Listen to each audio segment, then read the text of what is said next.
going on, Scare Cohen? Come on, what is that? Let's give it up. All right, we got Devil's Rejects Q&A coming up right now. I want to bring in here Mr. Bill Moseley and Mr. Ken Foree.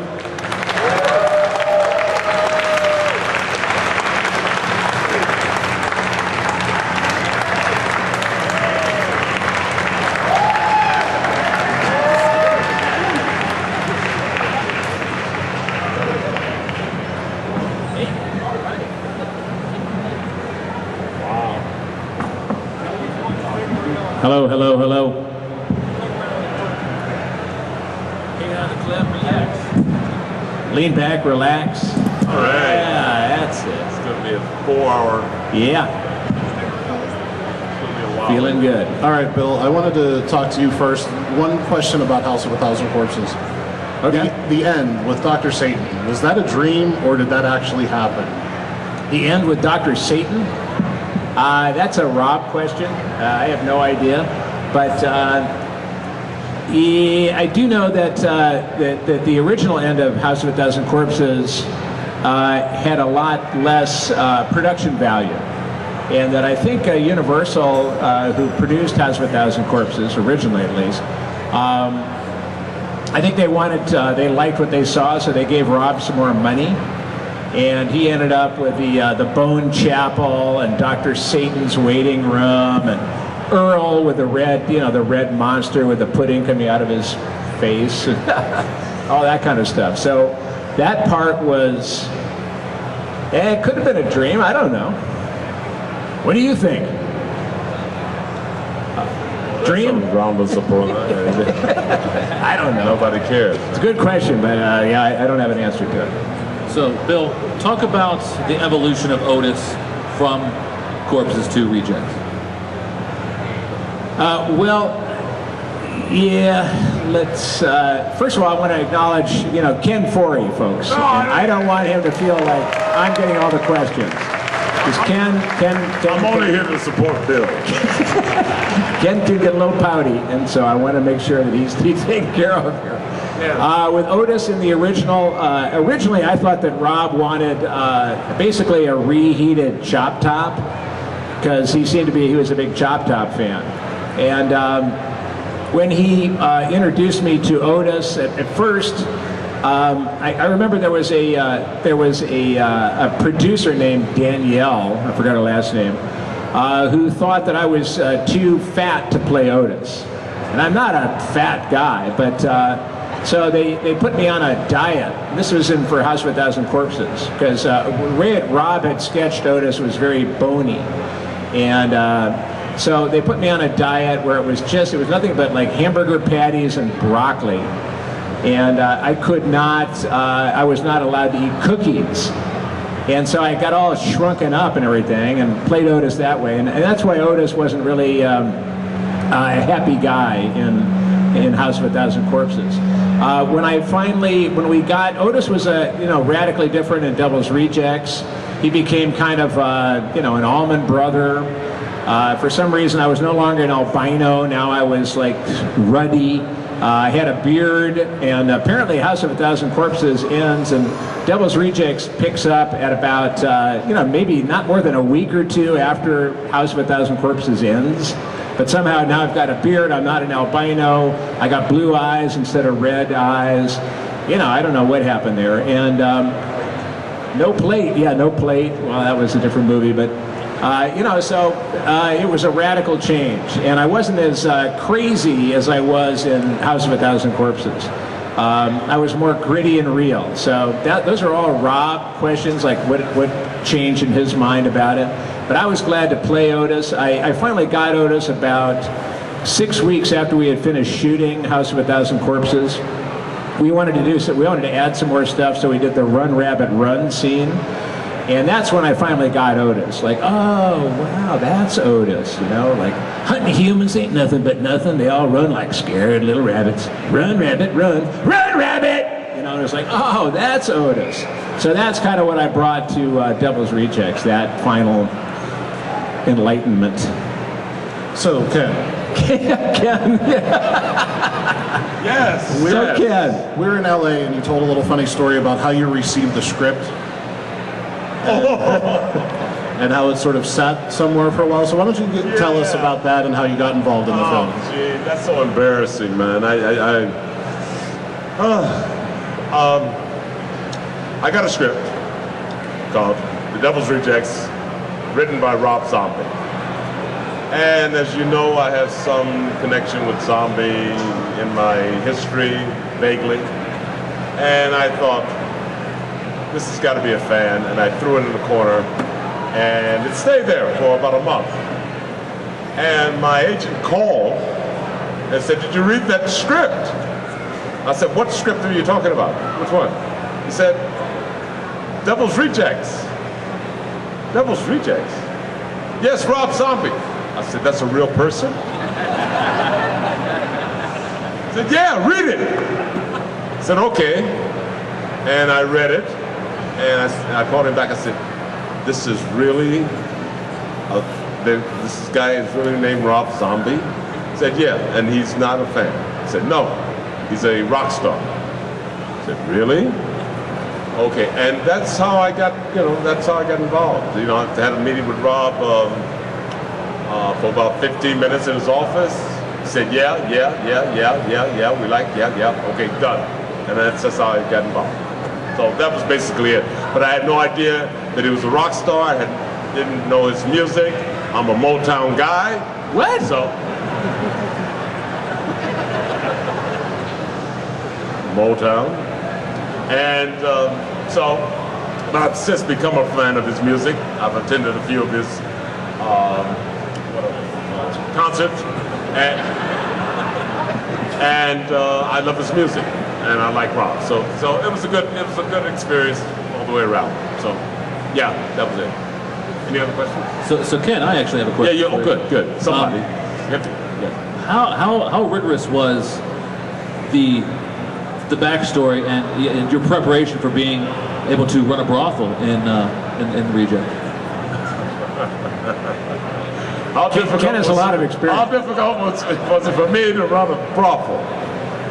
I had no experience. I think Morgan Freeman played a pimp. Yeah. And what was it? Anybody remember the name of Morgan Freeman's film where he played that pimp? It was a great film. Do you remember it? It was fantastic. You remember that film? Nobody remembers the film where Morgan Freeman played the pimp? Black Snake Mountain? That's Christopher Reeve played the investigative reporter that was writing a story about this pimp's life. We're going to IMDb. Keep talking. Guys, wait a minute.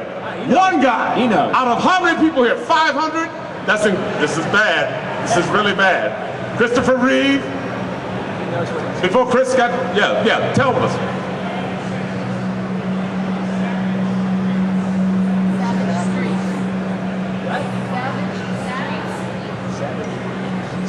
Savage, no, Savage Greeks? Savage Greeks? What? Street Smarts! Street Smarts! You remember the title of these guys? Anybody? Besides the guys that know it? Now they did 500, what the hell? It is Street Smart, you're right. Guys, great film. Anyway, I saw that film. And I thought, I've never played a pimp. And so when this opportunity came, I said, this is not bad. And I was happy, it was interesting. I enjoyed doing it. Preparing for it. You're prepared to pay him. You didn't go to Vegas? This kind of pimp. Morgan played a different pimp, which, was very interesting. But this kind of pimp, this is a fun guy. I had a backstory with Sid. Of course, I was his brother. I think I was brought in, I think we were half brothers. Brother from another mother. Another mother, and so we had a backstory, and I got him out of a lot of trouble. He got me in. I always got him in trouble, and he came from. We were always in a situation that we were in. Either he was saving my life, or I was saving his. So. And then you sold us out. And sold you out. And being a pimp was just one of my new businesses. I always came up with some kind of scheme to make money, and usually Sid ended up in jail, or I ended up in jail because he got involved in my schemes. And this was just the latest of my, this Charlie's Frontier Fun Town. Was just, I ran into a town, found it, a ghost town, said, hey, maybe I could do something with this. And so we created Charlie's Frontier Fun Town with all these wonderful ladies who were making a living. So does that answer your question? Because I can go on about other things that I get lost. Does that answer your question? That's enough? Perfect, thank you. They'll say that was enough. That's plenty. Plenty. So both of you have worked with many great directors. Talk about working with Rob and the type of the director that he is. Well, you want to do that? I'll start. Working with Rob was great. Rob is a very, I liken working with Rob to a happy baby tucked into its crib. Because a baby, those parents know that a baby really likes to be tucked in tightly and securely. And with Rob directing, I always felt like I was tucked in tight and secure. He's a great storyteller, and he really is very good psychologically. He knows how to handle different actors with different temperaments and get what he wants. He's very clear about what he wants and gets it. The other thing I always like to say about Rob is that he always had good catering. And I think that was probably something from the rock and roll travel business, is that that the Army runs on its stomach, as they say, and if you're trying to squeeze another scene out of people at 4 in the morning, everybody's tired and cold and wants to go home, give them some good food. Don't give them some shitty cold pizza. Give them some good food and you're going to get a good scene. And Rob knows the secret to that, so if you ever get onto a Rob Zombie set, you're going to eat well. That was the first thing I noticed. I said, gee, this is a great lunch. I mean, it had everything. It was laid out. It was like 20th Century Fox that Tom Cruise. And it was just, I mean, they had, and as a matter of fact, I made a deal. Did I take stuff home? Oh, no. I made a deal with the chef. So, I said, I'm gonna feed the kids tonight. I'm gonna take some. I said, you give me a little something, and I gave him $40. I said, here, and he'd give me a couple packages, styrofoams, 3 or 4 of them every night to take home. So it was about 4th of July or something. 4th of July, we were shooting 4th of July weekend, and we were just getting ready to break. And I had been doing this for, I guess, 3 weeks or something like that, 2 weeks. And he said, the chef said, so what are you doing for 4th of July? I said, well, we're going to do regular things, barbecue, have a little fun, a little family thing. He said, okay, I'm going to have something ready for you when you leave. The guy, prime rib, at least 9 slices that thick in boxes for me to take home to my family. I was very, very happy. So Rob does know how to select the chefs. The chefs are very kind, and putting $40 in someone's hands occasionally does get you sometimes a reward. Working with Rob and talking about Rob, I like directors where you can collaborate. I like directors who say, show me what you got, or do something different, or do something wild, or let's do something crazy, or I'll make, and as a matter of fact, in Halloween, when I come in as Joe Grizzly and I go to the mirror, Rob wanted me to do a spin. In other words, I come to, you guys remember Halloween? Hey, how you doing? Hey, good. You remember Halloween? Right, when I come in the door? Oh yeah. I look in the mirror, I do something like this, like I'm good looking or something. It was the wig, it was really the wig. And Rob wanted me to do a little spin, big turn, and then go to the mirror and go. Well, I'd hurt my knee. Carrying home the roast beef. No.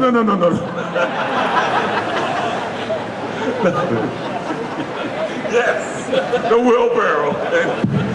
Don't anybody tell Rob. No. I hurt my knee getting ready for Tyler Mane. I knew I was going to fight a 7-foot guy. I hurt my knee, and this was a few weeks before, maybe three weeks before, and I went to the hospital and I said, listen, I've got to, you got to fix this knee because I'm in pain and I've got to fight a 7-foot guy in about 3 weeks. And they said, no, we can't help you, Mr. Foree. You're going to have to give it rest. And I said, no, you don't understand. I have to go to Seattle, then I have to go to Chicago. And then when I get back from Chicago, I'm on the set fighting this 7-foot guy. And I really need this, I need to have both knees functioning here. So help me fix this knee. Well, eventually they called security and threw me out of the emergency room.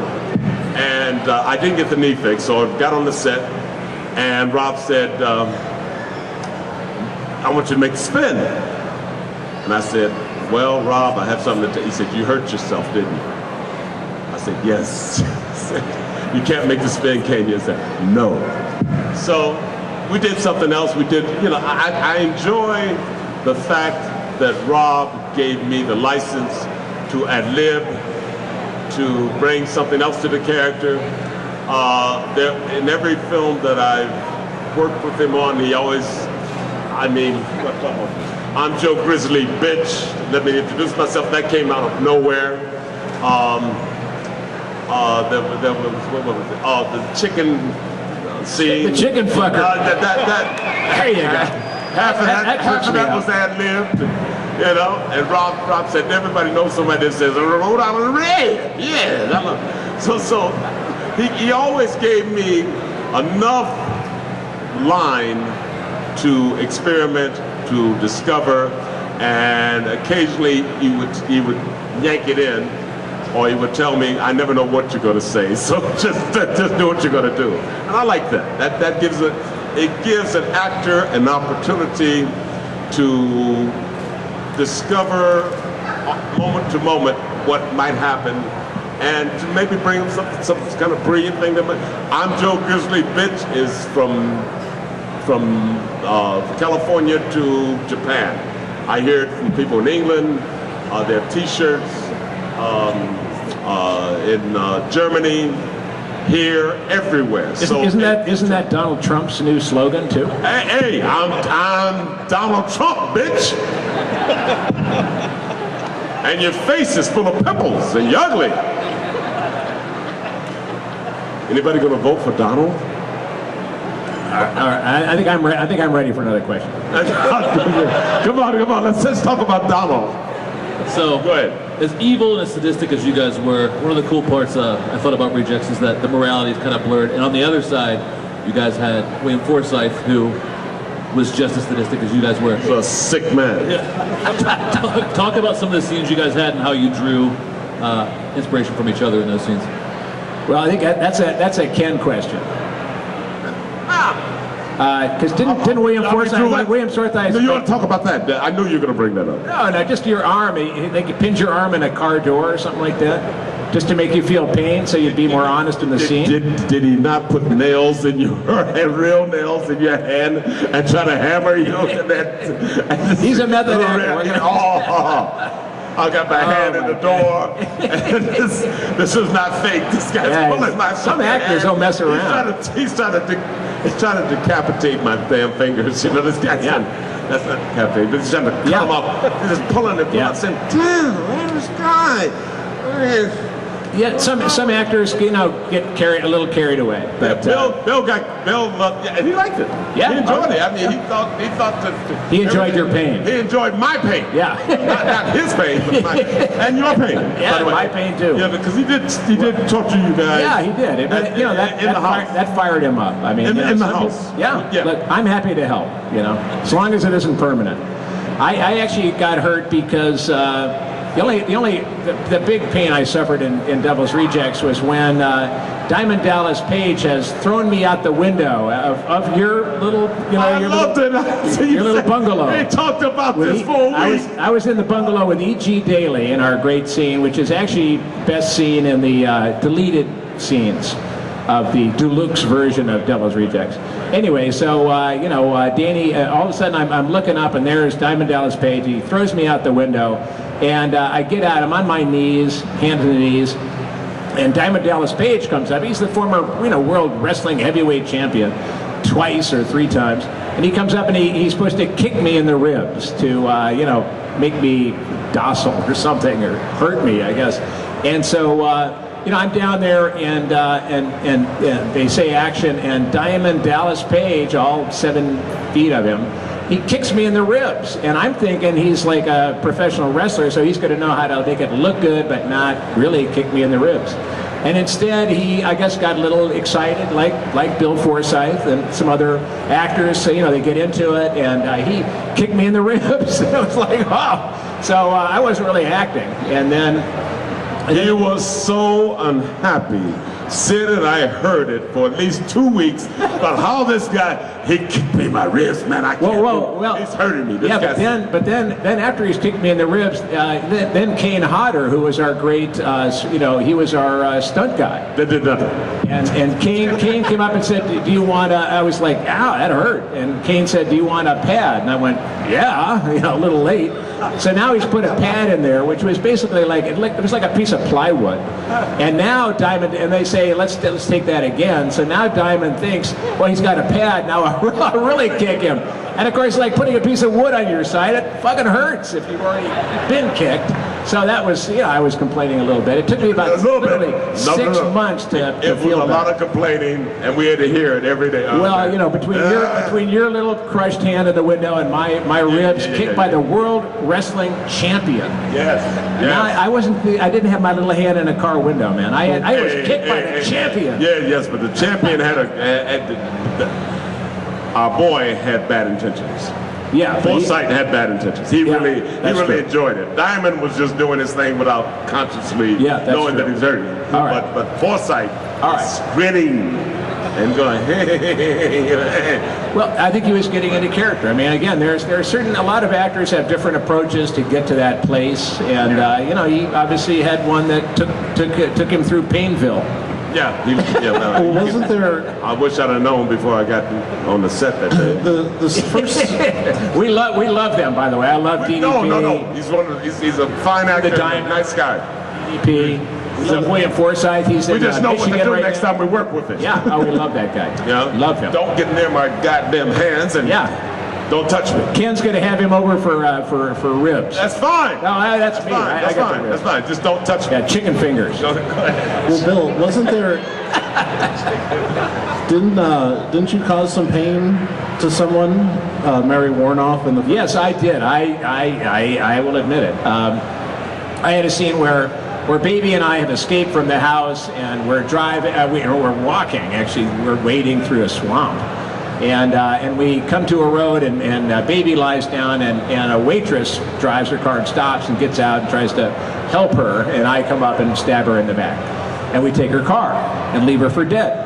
And this is Mary Warnoff, who's in like Reform Schoolgirl. She's been, you know, she's like an Andy Warhol superstar. Great girl, wonderful actress. Love Mary Warnoff. Anyway, so I'm supposed to stab her in the back. So they give me a big knife, but it's a retractable. So it's like a fake knife. So if you stab it, it kind of goes into the handle. And anyway, they say, okay, so let's stab Mary Warnoff, you know, action. And for some reason, I don't know where I'd heard it, but I thought I was supposed to miss the pad. She had like a pad, like a plate in her back, so I was, you know, and somehow I understood them to say, you know, don't hit the plates.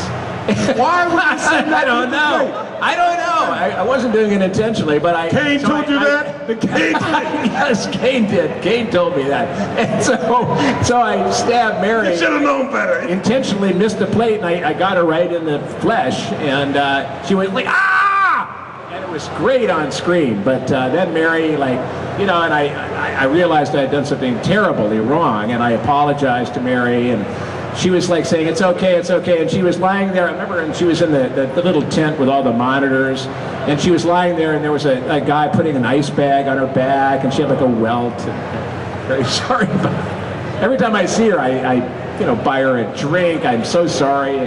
Kiss her feet. Kiss her feet, yep. Sorry, Mary, sorry. But that's showbiz, you know, I mean, we, you know, give a little, take a little. So, Bill, are there any scenes in the film that you look back that you really had a hard time shooting? Because you had some pretty intense scenes. Yeah, I mean, the hardest one, of course, was the pistol rape of Priscilla Barnes in the Kahiki Palms motel, excuse me. And Excellent. yes, thank you very much, Ken. Thank you. But I was a little nervous about it, and fortunately, Priscilla was she's a real pro. So I was worried that the scene is intense enough, but you have to have a willing partner or it doesn't work. And Priscilla was very cool, and basically one of those. It's a kind of scene where there's nothing in between you and the reality of the scene. Like there isn't a fake this or a rubber that or a bunch of firecrackers going off. You're basically there with another person. You've got that's a heavy scene, and. So I just remember just going for it. Sometimes you just have to go for it. It's like the old Geronimo, okay, action, okay. The hard part about that scene was it comes out of boredom. It's not like a psycho going, okay, baby. You're kind of like, okay, mom, take it off. Just what? Take off your clothes. Come on, let's see. Come on. So you're kind of bored because we're waiting for Captain Spaulding. And that scene just was so incredible. And then, it was scary, it was tense, it was real. Not completely real, but real enough. And I remember... Question, how real was that? I mean, really? Real enough. Yeah. Real enough. Was that cold steel? Cold steel? No, it was warm. Very warm. Happiness is a warm gun, if you listen to the Beatles. Yeah. That's what I thought. But anyway, question. What happens? What happens is when you do a scene like that. I came off the set and there was Rob, and I was like, really, it was very effective scene. So it really made my guts feel bad, and that's when Rob said to me, "Art is not safe." And it told me that we were going for art. This wasn't just a cheesy horror sequel. We were trying to do something special here.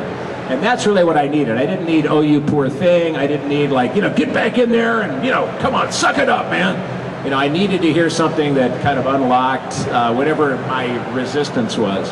And it was great. But we ended up doing that scene another 15 times.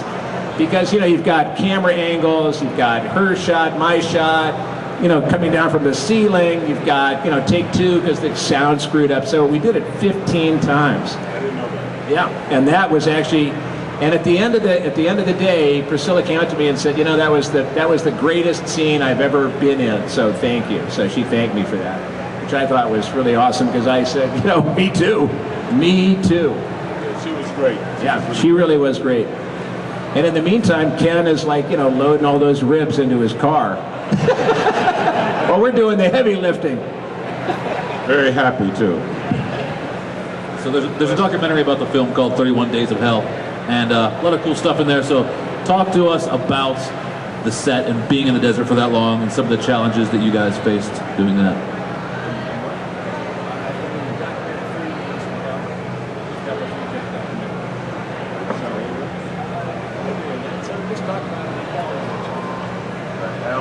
Didn't you have to snort vitamin B12 or something? Oh, that was it. No. And was there really a rat? Oh God, yes. There's a rat, but they cut that scene out, so that really doesn't play. But that was during one of the scenes they cut out. I'm talking about a rat that that climbed. No, it's such a sick scene. One of my girls had a client who would like to have a tube inserted in his behind and to have a firecracker lit in the tube and with a rat in the tube. And so while I'm talking about this, Rob has great dialogue. He's the master of the written word. So what we're talking about, I'm telling Sid about this is a story about this young lady that works for me. A rat crosses right behind us and travels across behind the windowsill that we're sitting and goes right across. So yeah, that was, and then Sid got sick from smoking. Yeah, he's snorting the B12, but he got sick from smoking the weed. It wasn't weed, it was catnip or something similar to that. But he got so sick that he had to have oxygen outside of my little place of operations. You know, the steps, they had to take oxygen and give him oxygen because of that. So it was a little difficult. I didn't have any 30 days of hell. It was 30 days of excitement and fun and thrills for me. It was great being on the set. I think to the man, I don't know why he said 30 days of hell. Because I think to the catchy title. Yeah, I guess that's Rob saying. Yeah, Rob title. Yeah. I think to the man, crew, actors, and everyone else thought that we would love to come back, take 30 days off, come back and start and shoot all over again. To a man and a woman. We all wanted to do that. It was a great shoot, one of the best I've been on, and would love to do it again. As a matter of fact, Charlie's not dead, and if the audience wants to see a remake, all you have to do is raise your hand. Here we go again. Would you like to see a remake, guys? Would you like to see a remake? Charlie's not dead. Yeah, I got expensive children. I got. You're dead! No, don't change it now. I'm not Don't dead. change it. This for years. He and Sid would sit, we'd do one of these panels, and I would say, Charlie's not dead, and if the fans want to see a remake, raise your hands. Yes, no, he's dead. We're all dead. We're Bill, Sid, who else was in that? It wasn't Wydell, yeah, William Forsythe is Forsythe dead. was there. He was saying I was dead Yeah. too. We're all dead, and I kept telling them, you only saw me get hit with an axe in the heart. Oh, in the shoulder, and then I fall, and then you don't see me anymore, and he hits me in the other shoulder in the back. I lived. Yeah, except your According head to is Charlie. rolling away from your I'm body. calling for Charlie. So we've had this running argument for years, and now you say you need money, and you're going to change your story. I can't believe it. Yeah, well, you're not in it, by the way, but no, it's called Otis and Baby Go Hunting. Okay. No, actually, let's take a vote. Okay, all of you who think that Charlie, i.e. Kent's character, survived being hit in the heart by an axe. Shoulder. Okay, all of you who think he survived that, raise your hand. Sorry, buddy. Don't be influenced by this guy. I've He seen has more. nothing but bad intentions in his heart. I've seen more. He knows that he's dead, and if you raise your hands and say Charlie lived, then it'll be Charlie's film. I've seen more votes You know for Carly what? Fiorina, man. More chances that Charlie Fiorina. Oh, come on, she's only 5% right now, man. I got better chance than that with this audience. I've seen more votes. I see 15% out here. Governor of Texas, and he just dropped out. Anyway, yeah. So I think he's alive. All right. We'll give him the best. It's just a joke between all of us, and I don't know if you're in on it. You can catch one. Yeah, we're all alive. All right, one last question from us, and then we'll take it to the audience. Working on the set, a ton of amazing actors, to the point where Steve Railsback's brought on for a cameo. Railsback, absolutely. Yeah, The late Tom Tolles was brought back for a scene. What was it like with the energy of all those amazing actors being in one set? And is that just something that only Rob Zombie's able to pull off, is to just bring all those amazing actors in one place? He has a knack for casting. I think in Lords of Salem, he brought in Patricia Quinn from Rocky Horror Picture Show. He brought in Judy Geeson. And Judy Geeson, I've been in love with for 100 years. I mean, she was, in her younger days, she was such an iconic star, even in those when she was young, in British films, and I loved her.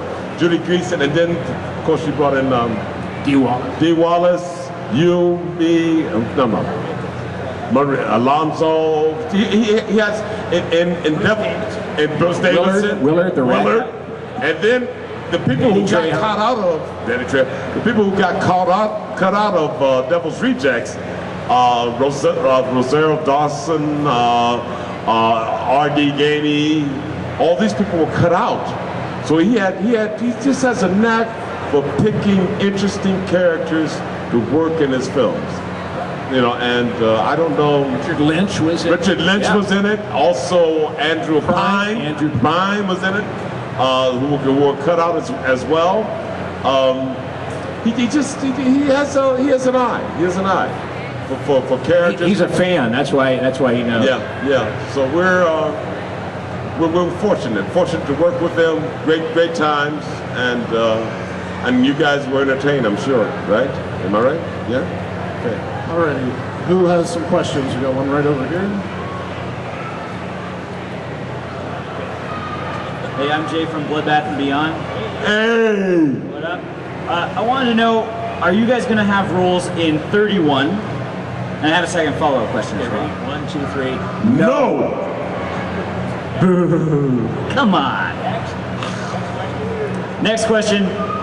Harrison Smith's Death House. Both of you are on the IMDb page for Harrison Smith's Death House.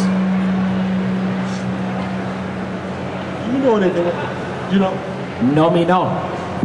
Wow. Let's hope it all works out. You know, yeah. We're listed, and sometimes you're listed on. There's another few films that I'm listed to be a part of. The one thing I've learned is you believe everything you read on the internet, and your life will be a lot simpler. I know something about Death House, but as far as I know, they keep optioning the film, and but no one's come forward with the financing to shoot it. So Fair enough. Yeah. Thanks, guys. Till the money's in the bank and I've cashed a check, it's not real. True, and this business is not real. Yes, hello. Hi. I was just wondering what your favorite scenes to shoot were in the movie. Famous Your favorite scenes in the movie. to scenes shoot. and Devil's Rejects? Yes. Is it your death scene? Ask me no questions. God, that's a tough one. For me, it was I think the last scene. I like that a lot. And just deciding that we were just gonna, just charge the cops and just shoot it out. I love that. I love the use of Freebird in that scene because apparently Rob was given pretty much carte blanche by Lionsgate, who produced Devil's Rejects. And the only note they had, the only criticism they had of the whole movie was they said, can you maybe, Freebird is 7 minutes long, can you cut it down a little bit? And Rob said, I'm not touching a note of that song. And I thought that was very noble. I thought also it restored Freebird to where it should be. After Wayne's World, Freebird, they kind of brought it down a little bit. But Freebird was, I thought the use of that and Devil's Rejects was like, if that's all we accomplished, that was awesome. I enjoyed, I just thought, I had one, but I enjoyed the party scene, which we didn't do much of. Because we had this part, do you remember the party scene? It was short in the film, not that long. But when we shot it, it went on forever. And after a while, we looked around and there was Rob and the rest of the crew dancing with us. So it was the entire crew and the cast were all dancing during the party scene. Yeah, they stopped shooting. Sound put up the buffs, and everybody just joined in. And for hours, we went on dancing, just having a great time. So that was fun. I think one that they cut out, and it wasn't really a scene because we had just left the chicken effing scene. The chicken fucker? Sometimes there are children in here, and I kind of look around to see if there are any children. The chicken fucking scene, we just left that. If there are children in here, they've heard the word fuck before. Barrett, If there are children in here, they've heard the word fuck I've before. heard it many times, you're right. So yes. Or did you hear mommy telling daddy to fuck you? So we left the scene, and Berryman is still talking about it in the back of the car. This is a car that has no brakes, by the way. So I'm trying to stop this damn thing, and we're pulling up to my saloon, and he's still talking. They call me a chicken fuck. I said, this is the last scenes ago. Shut the, what are you talking? No freak. So I get out of the car, and I've got that cane. Everybody see that walking cane I had? And so I take this. Can I just demonstrate for a second? This is the wall. Here's the walk, guys.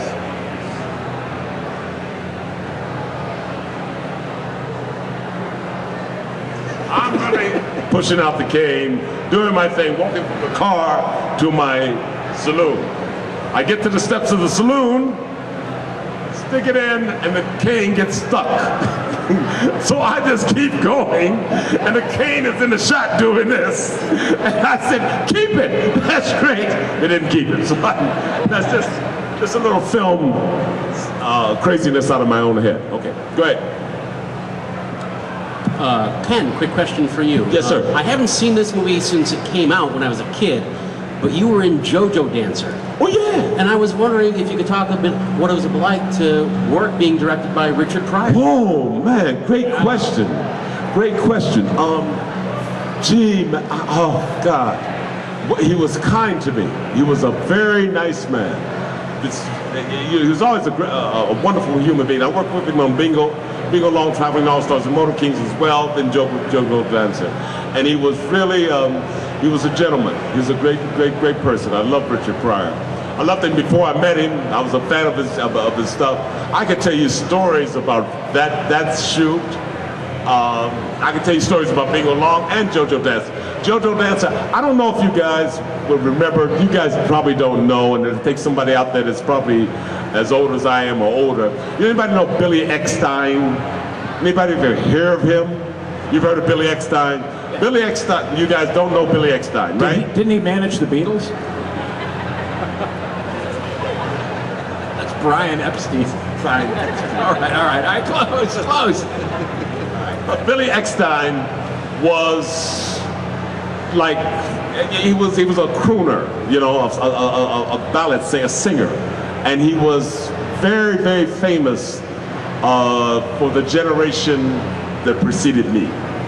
Okay, my mother, my father, they loved. I mean, Billy Eckstine was as big as Sinatra for some people. I mean, just big. And I walk on the set of JoJo Dancer, and there is Billy Eckstine. And I've heard all the stories. I've heard some of his music, but I've never been close to Billy Eckstine. This is like being close. And so I walk up to Billy Eckstine, and he kind of goes, "Yeah, kid, move along." Okay, so it was. What else happened with with JoJo Dancer was I met Carmen McRae. Anyone know who that is? Oh God, guys. Carmen McRae was a great jazz artist. God, I don't know how to say this. Give me a second here, give me a second. Anybody know Sarah Vaughan? Okay, the same guy that asked the question, he knows all of these people, you know none of these people. These are great, anybody know anything about jazz singers? One, thank you. Okay, this story is going right in the toilet because I have no idea. Anyway, these are people, Della Reese. You know Della Reese, right? Okay. Now, was she in Devil's Rejects? No. This has not. This is a JoJo Dancer. So I'm in Carmen McRae's house at the top of Beverly Hills on Christmas holidays. Put it down. Christmas holidays, and who comes in? But Sarah Vaughan, who they call Sassy, one of the greatest jazz singers of all time, Della Reese, and Carmen McRae, and me. And I met Carmen McRae and JoJo Dancer because she played Richard Pryor's grandmother in JoJo Dancer. It was like meeting, everybody there was someone I admired or I'd heard about and wanted to meet, or just mega stars everywhere. And a great set. It was a great time. Richard was a true gentleman. He was a visionary. Richard Pryor, the funniest. I wish we had time so I could tell you about Bingo Long Traveling All-Stars and Motor Kings and Richard Pryor. That is phenomenal, but we don't have time for that stuff. But yeah, it was great. It was a wonderful time. Great cast. I watched that documentary that comes on occasionally about Richard when he burns himself up, that kind of thing. You guys have seen it on television. Yeah, that was right after he had set himself on fire. So I saw some of the scar tissue around his neck and that kind of thing. I didn't ask him. I didn't say anything, but I knew, the story and that kind of stuff. So he was one of the great American icon that's gone, and I really miss him. I really do miss Richard Pryor. So, yeah. Another question? Okay, so I have a question for you both. What's your guys' favorite scary movie and why? And do you like popcorn? I love popcorn. My scariest movie, there's so many of them, but the first one that really, because I grew up watching Bela Lugosi and Boris Karloff and all of those people. So there's always, scary Wolfman and Frankenstein. I was always scared. It scared my brothers to death because I was the oldest.